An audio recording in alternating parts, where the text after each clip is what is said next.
साल तक है, नए 450 IAS अधिकारी भर्ती करे जा रहे हैं।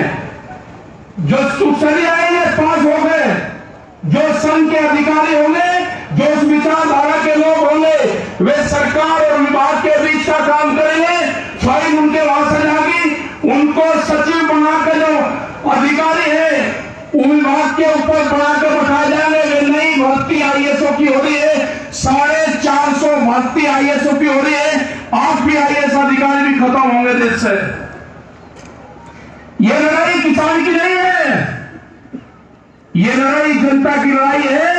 इस तरह के कानून आ रहे हैं और ये बता दिया कि शासक जब तक राज करेगा जब तक जनता भूखी रहेगी। तो ये देश को भूख से मारना चाहते हैं। अनाज पे ज्वार से 100 साल पहले था कि राजाओं का जब जब अनाज पे कब्जा रहा तो वही राजा सुखी रहा। उन्होंने उसी पद्धति को अपनाया। देश में अनाज के गोदाम बनाए जा रहे हैं। कानून बनने से पहले देश में अनाज के गोदाम बने, अनाज पे कब्जा होगा। देश में भूख के आधार पर रोटियों की कीमतें तय होंगी।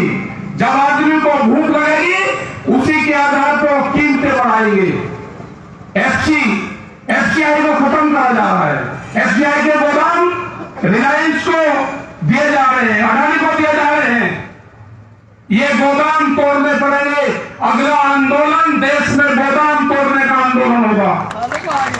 ये गोदाम टूटेंगे तो देश को आजादी मिलेगी, अनाज बाहर होगा। आलू का क्या हाल है? हापुड़ जिला है, यहाँ पे आलू का किसान है, यहाँ से लगाकर दूर बिहार तक आलू की खेती किसान करता है। तुम बताओ, ऐसा 3 महीने पहले 2 महीने पहले क्या रेट था आलू का? आज जब वहाँ गुजरात में गए उन्होंने आलू दिया और ये कहा कि इस आलू का 2 रुपया किलो रेट है, ये प्रधानमंत्री को भिजवा दो। आज 2 रुपए किलो रेट है आलू का। और जब आलू गोदाम में बंद हो जाएगा तो वही आलू 40 रुपया किलो बिकेगा। आज सरसों का रेट मिल रहा, वो रेट इसलिए मिल रहा कि बाहर से पाम ऑयल नहीं मंगवाया आपकी बात, नहीं तो रेवाड़ी सरसों 3000 रुपया क्विंटल बिकती है। ये बिकेंगे जब गोदामों में माल भरा जाएगा, अनाज भरा जाएगा। जब आपकी फसलें आएंगी उनके दरवाजे खोल दिए जाएंगे, आपसे माल को लूटा जाएगा, आपकी फसलें फिर गोदामों में भरा जाएगा और महंगा मार्केट में फिर महंगा बेचा जाएगा। ये कंज्यूमर नहीं मरेगा, ये आम जनता मरेगी। ये लड़ाई तो आम जनता की लड़ाई है। ये दरवाजे आपको खोलने पड़ेंगे, दरवाजे बंद करने पड़ेंगे जो खुला है। दिल्ली को चारों तरफ से घेर रखा है। अभी भी करीब 25,000 ट्रैक्टर दिल्ली के चारों तरफ को है। मीडिया का पूरा यह है कि मीडिया को कि खाना नहीं, नेशनल मीडिया पर आपकी खबरें नहीं आएंगी, आपके विरोध में भी खबरें नहीं आएंगी। जो प्रेस के लोग दिखाने की कोशिश करेंगे उन पर पर्च होंगे, बंद होंगे। अगर ये आंदोलन कमजोर होता है तो जेलों की सजाएं होंगी। जो लोग भी बोलने की कोशिश करते हैं गुजरात ऐसा हाल होगा। गुजरात में पर्चे दर्ज होते हैं, लोग को जेलें होती हैं, बोलने की आजादी नहीं। जिस तरह से कोरिया में अगर वहां से लोग बाहर जाएंगे तो परमिट बनता है, लोगों को कोई बोलने की आजादी नहीं है। अगर किसी को देखना तो गुजरात जाकर देख लो। अभी 7 गांव की जमीन हो गई है और अभी करीब 8 गांव की जमीन उसके आसपास की हो जा रही है। वो अडानी को जा रही है जमीन, अडानी खेती करेगा, बाहर की कंपनियां खेती करेगी, आपके यहां पे भी आएंगे। आप हाल देख लो, यहां पर गन्ने का क्या हाल है, बिजली का क्या रेट है। 10 साल पुराना आप ट्रैक्टर नहीं चला सकते, पंप नहीं आप चला सकते। पानी जलाने पे, पत्ती जलाने पे कोई कानून था? अभी आएगा, बीज का कानून आ रहा है, सीड भी आएगा। आपको क्या होना है वो सरकार बताएगी एनसीआर में। और बीज कानून में यह है कि पुलिस के थाने खुलेंगे, बीज के पुलिस अभी तो जो पुलिस के जवान है इनको भी नहीं पता होगा कि नए थाने खुलेंगे बीच के। ये सोच सकते थे कि बिजली के थाने खुलेंगे? महिलाएं जब थाने खुले तो कहेंगे अलग से महिलाएं थाने, जब उन पर अत्याचार होता था तो महिलाएं थाने खुले, बिजली के थाने खुले, अभी नए बीज के थाने खुलेंगे। गुजरात में एक किसान के वहां पे आलू का कोई बीज मिल गया, उन पर जुर्माना और सजा दोनों होने का प्रावधान था। जब देश ने उनके साथ में आवाज उठाई तो कंपनियों ने वो वापसी दिया। ये होंगे, आपको आंदोलन करना पड़ेगा। 2000 साल जो है 2021 का साल है, आंदोलन का साल है।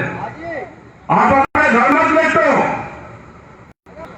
ऐसे लोग कहते हैं कि जनसंख्या कम है। हमने कहा कि सरकार दिल्ली से इलेक्शन लड़ने गई है तो हमारा किसान भी गेहूं काटने गया है। वो 2 घंटे की दूरी पर है किसान। जब जरूरत होगी तो किसान यहीं आएगा, आपका गेहूं आएगा। मंडी में आपको रेट नहीं मिला, आप डीएम के ऑफिस से बेचने का काम करो, आप थानों में बेचने का काम करो। विधानसभा पे बिकेगा, दिल्ली की पार्लियामेंट पे बिकेगा गेहूं। एमएसपी से कम पे बेचने की जरूरत नहीं। अगर खरीद नहीं होती तो वहीं लगाओ, तो अधिकारी को बोलो उसके वहां लगाओ, डीएम के ऑफिस पर लगाओ। ये आंदोलन आपको लड़ना पड़ेगा। ये आंदोलन अपनी जमीन पे लड़ना पड़ेगा। यदि आएगी, अगर आप आंदोलन नहीं कर देंगे तो आपके बच्चे आंदोलन कर नहीं सकते। वे उस टाइम तक इतना कमजोर कर देंगे उनको, आपकी जमीनों पर कब्जा हो जाएंगे कि आंदोलन रहे ही नहीं। ये बीजेपी के लोग कर रहे हैं। ये कहता आप कौन सी गलत फहमी में हो कि हमारी सरकार है बीजेपी की? सरकार तो यहां पर कंपनियां चलने वाली। अगर किसी पार्टी की सरकार होती तो वो जरूर बात करती। पार्टी की सरकार नहीं, यहां पर कंपनियों की सरकार है। और वे कंपनी में है कि आप बोलना, अगर यहां पे केएफसी या कोई जिनका भोजन देते हैं, इनके रेस्टोरेंट होटल है, आप उस पर जाना। मैकडोनाल्ड का होगा तो उस पर जाना और उनसे पूछना कि आपका बचा हुआ भोजन कहां जाता है। शाम को 8, 9, 10 बजे जब उनका क्लोजिंग होता है तो पूरा बचा हुआ भोजन, उनकी दाल होगी, रोटी होगी, सब्जी होगी। अगर डब्बा बंद उनका कोई चीज उसमें से खुल गई, अगर गुलाब जामुन कोई उनकी खुल गई, अगर 8 पीस का डब्बा है और उसमें से 3 पीस निकल गए तो 5 पीस वे अपने भी कर्मचारियों को नहीं देते, वो डस्टबिन में जाता है उनका। तो ये खाने लिए नहीं देंगे आपको। ये रोटियों पे बाजार करना चाहते हैं, ये बाजार की वस्तु रोटी को बनाना चाहते हैं। भूख के आधार पर रोटियों की कीमतें तय होंगी, रोटी तिजोरी बंद होंगी। ये तिजोरी रोटियों को बंद नहीं होने देना। देश में भूख के आधार पर रोटियों की कीमतें तय होने देना, यह आंदोलन जब तक आपको चलना पड़ेगा। जमीनें छीनने के लिए कानून बना दिए, क्या बच नहीं सकते उनसे। बैंक से अगर देश विकास करना तो बैंक है खुलते, बहुत बैंक मर्ज होता है। ब्राजील जैसा हाल होगा। ब्राजील में 280 लोगों के पास में वहां की 80% जमीन है। जितना बड़ा उत्तर प्रदेश 3 आदमियों के पास में जमीन है इसमें। दूध का एक कानून आ रहा है, दूध का किसान भी बर्बाद होगा। भारत सरकार एक कानून लेकर आ रही है, बाहर से मुल्कों से समझौता हो रहा है, बाहर के मुल्कों से दूध आएगा और वो दूध 20 रुपए किलो तक मार्केट में बिकेगा। जब 20 रुपए किलो दुकान पर दूध बिकेगा तो आपके दूध का क्या होगा? ये हाल आप देख लेना। तो आपको आंदोलन करना पड़ेगा। अपने पशु बचाने हैं, फसल बचानी है, अपनी जमीन और जमीन बचानी है, तो आपको आंदोलन का सहारा लेना पड़ेगा। जब सांसद गूंगी और बहरी हो जाए, न सुनाई दे, तो देश की सड़क से आवाज आती है। ये आंदोलन की आवाज है, आपको तेज करनी पड़ेगी। हो सकता है कि इसमें आप आपको बहुत नुकसान हो, लेकिन आने वाले पीढ़ी के लिए आपको आंदोलन करना पड़ेगा, आंदोलन करने पड़ेंगे आपको। हम पूरे देश भर में जा रहे हैं, पूरा देश का किसान, मजदूर, दुकानदार सब दुखी है। हापुड़ में 2 मोड़ खुलेंगे, पूरा जो व्यापारी है, यहाँ का दुकानदार है, सब खत्म होगा। उनको भी साथ में जोड़ने की जरूरत है। एक झटके में खत्म होगा। वॉलमार्ट जैसी कंपनी आ रही है, जिनके पास में 10,000 से ज्यादा पानी के जहाज हैं, वो एक देश की फसलों को दूसरे देश में फेंकने में 1 महीना नहीं लगता उनको। उनका पहला टारगेट है कि जो साप्ताहिक बाजार देश से, वे साप्ताहिक बाजार बंद होंगे। वे 4.5 करोड़ लोग हैं जो बर्बाद हो गए साप्ताहिक बाजार बंद होने से। जो आज 2 रुपए की कंदी और 5 रुपए का संदूर मिलता है, वो 120 रुपए का संदूर होगा, कहीं 50 रुपए की होगी। जो साप्ताहिक बाजार बंद होंगे, जो सस्ते में माल बेचने का काम करते हैं, वो बहुत बड़ा खुदरा व्यापार है, वो बंद होगा पूरा काम, उनका टारगेट है।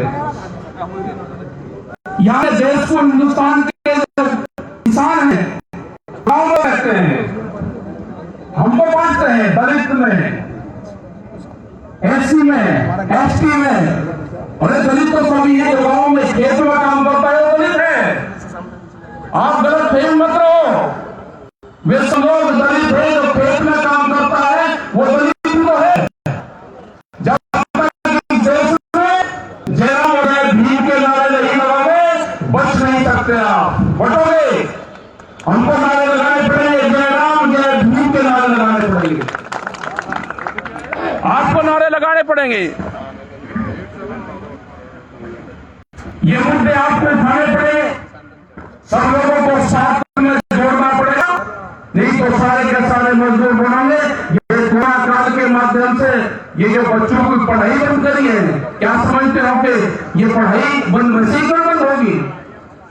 बच्चे, देश का नौजवान ना पढ़ाए, देश के बच्चे ना पढ़ाए, जब तक ये 7 और 8 और 10 साल में फैक्ट्रियां लगेगी, उसके लिए सस्ते मजदूर चाहिए, सस्ते मजदूर उसके लिए चाहिए। इनके पढ़ाई इतना कमजोर कर दो कि ये मजदूर की लाग रहे हैं, ये कोई सर्विस और नौकरी के लाग रहे हैं, क्योंकि संस्थान तो सब मिल जाएंगे। जो ये एससी एसटी का सर्टिफिकेट ले रहे हैं, जब नौकरी नहीं रहेगी क्या करोगे सर्टिफिकेट का? संस्थान में सब मिल गए, नौकरियां नहीं अब रहेंगी और मजदूर रहेंगी, और मजदूर वे पूरे संशोधन कर दिए, वे पूरे खत्म कर दिए। और कोई फैक्ट्री में नौकरी करने वाला मजदूर कोई संगठन नहीं बना सकता, कोई यूनियन नहीं बना सकता, कोई वहां पे कानून खत्म करे। तो ये देश में लुटेरे आगे हैं, इन लुटेरों को भगाना है। ये देश का आखिरी लुटेरों का बादशाह साबित होगा, आखिरी लुटेरों का बादशाह है, इसको भगाना पड़ेगा,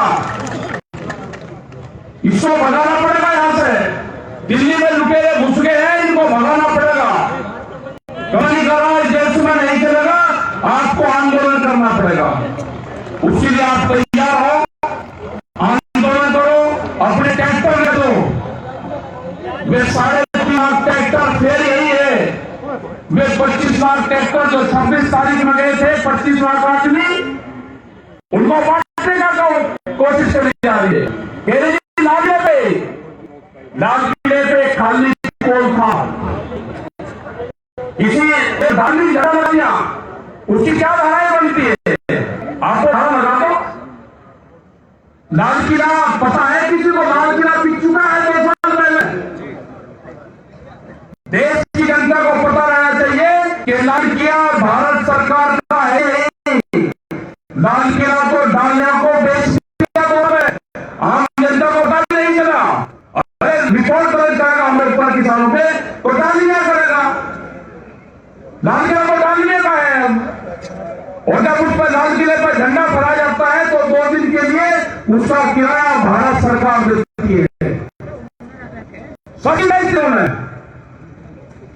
इनसे अगर बचाना है तो देश को बचा लो। और आने वाले टाइम पे आप आंदोलन के लायक भी नहीं रहोगे। आपके गन्ने का नुकसान दिया, गन्ने का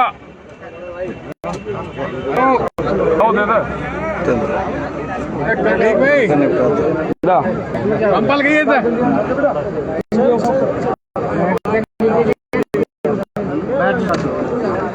चल रहा था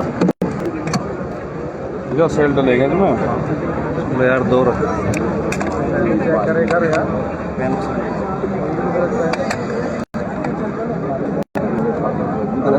बॉल लड़ दो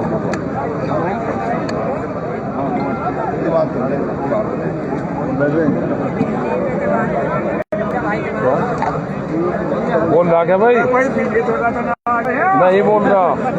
बोल गया जी बोल कहाँ बोल रहा? एक मिनट बोल रहा भाई। अरे वो दूसरा दे देना माइक।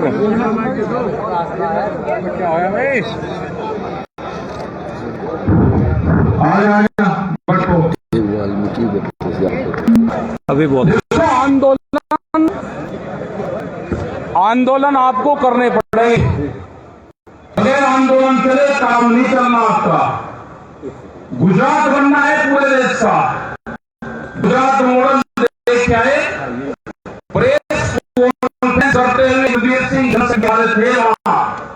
प्रेस के बीच में जब वहां पे हम पासपोर्ट लेकर गए कि आवश्यकता है कि गुजरात में पासपोर्ट की जरूरत हो, गवर्नमेंट के टेस्ट करवा कर लेकर हो सकता है उसकी जरूरत हो, तो आपको एक साथ जुड़ के आंदोलन करने चाहिए। अपनी झोपड़ियां घेरनी पड़ेगी। जिसको अगर देखना है तो तिगरी बॉर्डर जाकर देख लो, शाहजहांपुर बॉर्डर देख लो, ढाका बॉर्डर देख लो, जो संगम बॉर्डर है वो देखो। ये किसान क्रांति गेट अपना गाजीपुर बॉर्डर देखो। ये फिट वाइज नहीं दे चलेगा। एक साल ये समझ लो कि भैंस का दूध नहीं दिया तो उनका दूध भिजवाना भी कम कर लो। अगर भैंस भाग जाएगी तो जब भी तो उसको पालते थे हरियाणा पूरा हरियाणा सीट वहां पर भेजता है ट्रक के ट्रक भर भर के। आपके यहां से शिफ्ट वाइज लोग जाते हैं कि मेरे गांव से तुम्हें चला गया और जाने की जरूरत नहीं, वहां तो आंदोलन चल ही रहा, मतलब मैं जाऊंगा आंदोलन चल रहा, कैसे चल जाएगा? क्या हाल है आपके आगे सब्जी के किसान का? क्या हाल है गन्ने के किसान का? यहाँ पे शुगर फैक्ट्री है, पैसे शुगर फैक्ट्री दिए। अगर कोई परिवार के लोग आंदोलन में शामिल होते हैं तो उनके बच्चों को हटाया जा रहा है यहाँ से। ये आपको के लोगों की जिम्मेदारी है कि जिनके परिवार के बच्चे यहां से हटाए गए हैं उनसे बात कर लो। अपने गन्ने के भुगतान के लिए उनके घर पर बैठो ऑफिस पर के, तो ये आंदोलन शुरू करो। गेहूं नहीं काटना कोई, गेहूं काटना, गेहूं काटने वालों को काटना हो। आप अपने आंदोलन पर भी ध्यान दो, अपने परिवार भी ध्यान दो, उस आंदोलन को तेज करो। नहीं तो 10 साल पूरा टैक्स नहीं चलना आपका, न पंपिंग सेट चलना। देश में अगर ये आंदोलन फैल होगा तो ये देश का किसान फैल होगा, देश की जनता फैल होगी, ये सब लोग फैल होंगे। यहाँ पे यहाँ पे मुस्लिम समाज के लोग भी हैं। पहले इनको विदा करा देश से, फिर सरदारों ने आंदोलन करा तो सरदार खालिस्तान जो है मुसलमान पाकिस्तान भी हो गए, दलित भीम वाले हो गए। जो ऐसी जो इससे समाज के लोग हैं वे दूसरे उससे हो गए। हमने तो कहा कि महाराजा वाल्मीकि की तस्वीर हर घर में लगनी चाहिए, सबसे पहली पूजा तो उनकी होनी चाहिए। आप कितना भी बड़ा मेहमान हो, अगर वाल्मीकि समाज नहीं है तो आप अपने ही घर को छोड़ के भाग जाते हो। जब तक वो समाज आपके घर में सुबह आन के साफ सफाई का काम नहीं करेगा तो आप अपने घर में नहीं जा सकते, 4 दिन घर में नहीं रह सकते। जो आपने चाहिए, सबसे पहली पूजा होनी चाहिए महाराजा वाल्मीकि की। उसकी तस्वीर जब आप घर के दरवाजे पर जाओ तो सबसे पहले तस्वीर उसकी देखोगे तो वाल्मीकि समाज भी आपके साथ उनका आंदोलन में। जो दलित समाज है, जिसको दलित कहते हैं, दलित है, खेत में काम करने वाले लोग सभी तो दलित है। ये नारे आपको लगाने पड़ेंगे। 1 साल के टाइम पर लगते थे अल्लाह अकबर और हर हर महादेव के नारे लगते थे इसी मंचों से। आपने नारे हटा दिए, ये नारे लगाने पड़ेंगे, नारे आपको लगाने पड़ेंगे। हम ही किसान हैं, हम ही जवान हैं। जो जवान है सबसे ज्यादा ड्यूटियां जवान देता है। अगर ये कुछ थोड़ा सा भी लिखत कर देगा तो इसकी पोस्टिंग होगी बलिया अपने परिवार से दूर। कभी आपने क्वार्टर देखा जाके, कोई एक आदमी बता दे कि पुलिस वाला आपको अपने क्वार्टर पर लेकर गया हो। ये अपने माँ बाप को भी अपने क्वार्टर पर नहीं ले सकते, क्योंकि क्वार्टर में 2-4 पाई आती है, इनको कम लगती है, ले जा नहीं सकते। इनकी सैलरी क्यों मास्टर से कम है? ड्यूटी सबसे ज्यादा लोग आप 24 घंटे की सैलरी इनकी आप कम दोगे। दिल्ली में भर्ती के 14,000 रुपए, यहाँ पे 4,000 रुपए हैं। क्या दिल्ली में महंगा कपड़ा मिलता है, यहाँ पे सस्ता मिलता है? इनकी सैलरी भी मास्टर के बराबर होनी चाहिए, इनका क्वार्टर भी बड़ा होना चाहिए। ये कम से कम अपने माँ बाप को अपने क्वार्टर पर रख लो। कोई रिश्तेदार आ जाए, कोई नहीं, ये फौज के लोग आवाज नहीं उठा सकते तो इनकी आवाज ये किसान उठाएगा। ये हमारे ही परिवार से सारे के सारे देश में एमपी और एमएलए की पेंशन बढ़ेगी। जो 2004 के बाद में कर्मचारी आए उसकी पेंशन खत्म होगी। प्रधानमंत्री को कहना पड़ेगा, जैसे गैस की सब्सिडी का कहा उन्होंने कि जो सब्सिडी छोड़ना चाहते हैं उसका धन्यवाद है। ऐसे ही कहना पड़ेगा जो एमपी एमएलए अपनी पेंशन छोड़ना चाहते हैं उसका धन्यवाद है। जो एमपी एमएलए अपनी पेंशन छोड़ेगा, ये संयुक्त मोर्चे का मंच उसका धन्यवाद करेगा, कहना पड़ेगा। आंदोलन जारी रहेगा। नौजवानों को 3 चीज सिखाना चाहते हैं हम। देश का जवान सरहद पे टैंक से लड़ेगा, देश का किसान ट्रैक्टर से लड़ेगा और देश का नौजवान ट्यूटर से लड़ेगा। ये तीनों चीज जो ट्रिपल टी है, इसको हथियार बनाओ आपको। जब भी आप इस लुटेरी सरकार का मुकाबला कर सकते हो, नहीं तो इसका मुकाबला नहीं होगा। आपको लड़ना पड़ेगा, आंदोलन करना पड़ेगा, जेलों में जाना पड़ेगा, थाने कचहरी कोर्ट पे प्रदर्शन करना पड़ेगा। अगर किसी स्टेट में किसान पर अत्याचार होता है तो यहाँ पर भी आंदोलन करना पड़ेगा। ये देश के किसानों की लड़ाई नहीं, देश के मजदूरों की लड़ाई है, देश के नौजवान की लड़ाई है, देश के अस्तित्व की लड़ाई है। देश ना बिके ये उसकी लड़ाई है, लुटेरों को भगाने की लड़ाई है। आपने बात सुनी, आपका बहुत बहुत